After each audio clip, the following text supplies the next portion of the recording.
The briefing room aboard the Talon's Reach fell silent the moment Captain Rhea Solon stepped through the doorway. It wasn't the kind of silence that came from respect or protocol. It was the heavy, suffocating quiet that preceded something unprecedented.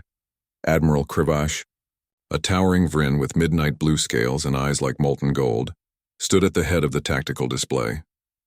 His presence commanded absolute authority across 3 star systems. Behind him, in perfect formation, sat the Cubs, 6 young Vryn warriors who had been bonded to him since their hatching. They were his pride, his legacy, trained from birth to follow only his commands. Their claws rested on the edges of their seats, their predatory gazes fixed forward with unwavering discipline, until Rhea walked in. The first cub, Thesic, lifted his snout. His nostrils flared, catching her scent, a mixture of determination, exhaustion, and something the Vryn had come to recognize as distinctly human. His ears twitched. Then, without warning, he rose from his seat. Krivash's eyes narrowed. "Thesic, sit," but Thesic didn't sit. He padded forward, his massive frame moving with predatory grace until he reached Rhea's side. His head dipped and he pressed his scaled forehead against her palm. One by one, the others followed. Vexel abandoned his post without hesitation. Mira's tail swept low as she approached. Korath, the largest of them, made the deck plates shudder with each step. Silris and Tavik moved in perfect synchronization, their eyes never leaving the human captain. Within seconds, all 6 Cubs had left their alpha's side and formed a protective semicircle around Rhea Solon. The other officers in the room, Vryn, Keltharian, even the stoic Quorum observer, stared in shock. This was impossible. Cubs didn't abandon their alpha, not for anyone, not for anything. Krivash's claws scraped against the metal table. "What is the meaning of this?" Rhea met his gaze without flinching. She was small by galactic standards, barely reaching Thesic's shoulder, but there was something in her eyes that made even the Admiral pause. "I didn't ask them to come to me, Admiral, but I won't send them away. They are my warriors," Krivash growled, his voice a rumble that resonated through the deck. "Bonded to me by blood and tradition.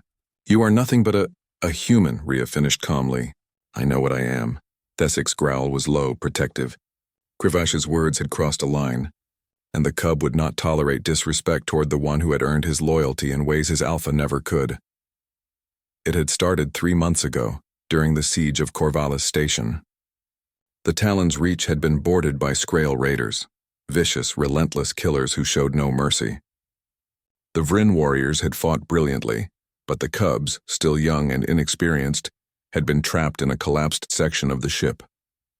Krivash had ordered them to hold position to wait for extraction, but Rhea hadn't waited. She'd gone in alone, armed with nothing but a plasma cutter and a medkit, crawling through wreckage and fire to reach them. When the bulkhead gave way and Thesic had been pinned beneath a support beam, it was Rhea who had lifted it, her human muscles screaming in protest. Her face contorted with effort, while the others pulled him free. "You don't leave your people behind," she'd told them afterward, her hands bandaged and bleeding. "Not ever." That was the moment the bond had shifted. Humans, the galaxy had learned, didn't rely on instinct or biological imperatives. They chose their loyalties. They earned their respect through action, not bloodline. And once a human decided you were worth protecting, they would walk through fire to prove it. The Cubs had seen it. They had felt it. And in that moment, Rhea Solon had become something more than a fellow officer. She had become theirs. Krivash's tail lashed behind him. "You have poisoned their loyalty with your reckless sentiment. Humans do not understand the Vryn way. I understand that they're not tools," Rhea interrupted, her voice quiet but firm. "They're warriors.